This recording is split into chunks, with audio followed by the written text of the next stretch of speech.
My name is Alton Bell. I'm from Raleigh, North Carolina. I'm 56 years old. I have a daughter and 5 grandkids. I'm single, work, go to church pretty much. And that's it. I mean, anything else? You got a dog.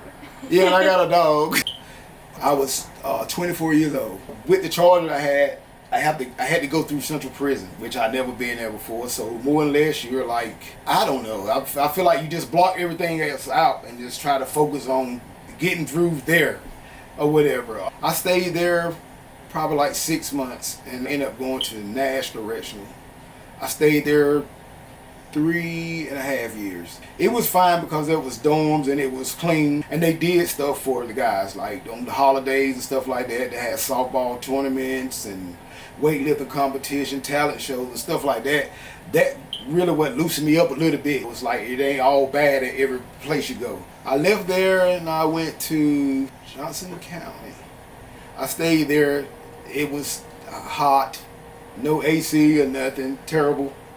I stayed there a couple months and I think I ended up going to Bladen County. And I just try to pretty much surround myself around positive people. And I left there. I ended up going to Hillsboro in Johnson County. Chapel Hill, I would say. Yeah, Orange County. That was real helpful. That was another helpful place because they had like a program called Yokefellow, and it'd be like college students or whatever, and older people that have businesses and stuff like that. And they're coming there and they feed you, and you sit around at the tables and you talk and you interact with those people, like networking. When you come up for your passes or whatever, they be more than glad that it doesn't matter what you in there for. They just show you love. From there, I think I got out in 2008. I moved to Cary with my aunt. I ended up staying out 4 years and 7 months, and I had a map. And you can't really do anything. I think that was like hit or miss with whoever your PO is or whatever. I ended up getting back reincarcerated again behind the map. I had a 24-month map.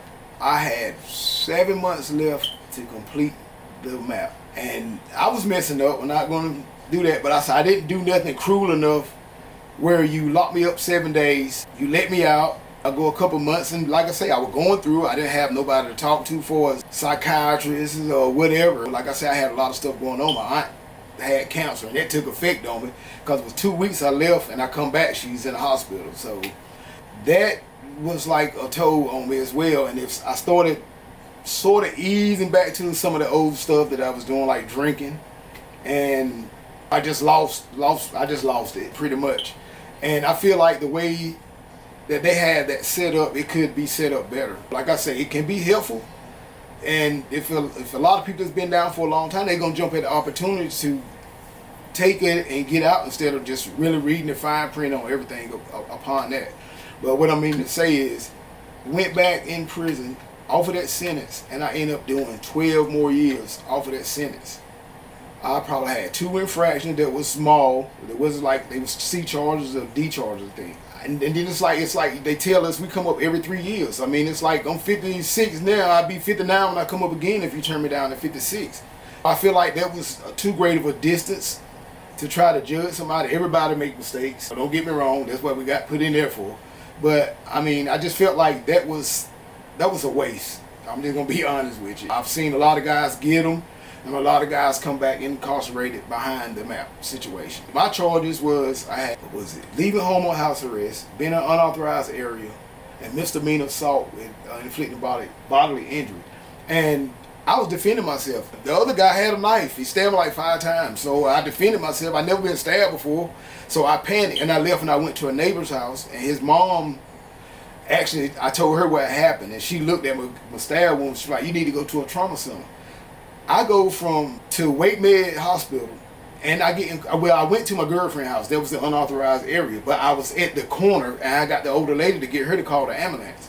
So I got incarcerated for that. I mean, I felt like it wasn't nothing to be incarcerated behind or whatever. They should have investigated a little bit more. Once I got that, they started processing me pretty much right out the gate to go right back into prison. And instead of me, they gave me 30 days with the parole commission or whatever. I reckon they viewed some stuff or whatever.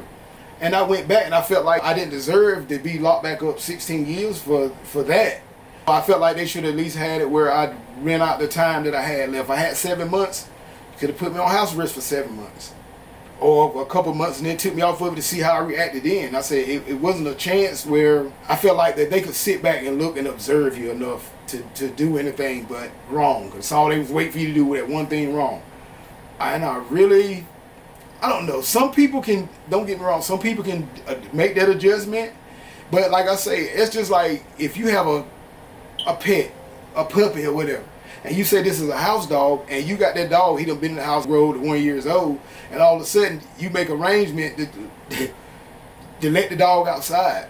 He been in the house all the while. He haven't been playing with other dogs. You giving him same dog food or whatever, this, that, and the third. And I felt like this was the position I was in. Once I got loose or whatever out, it was like, okay, I've been in here all this while. I'm gonna do these things. I'm gonna do these things. All of them wasn't good, but the majority of them was good.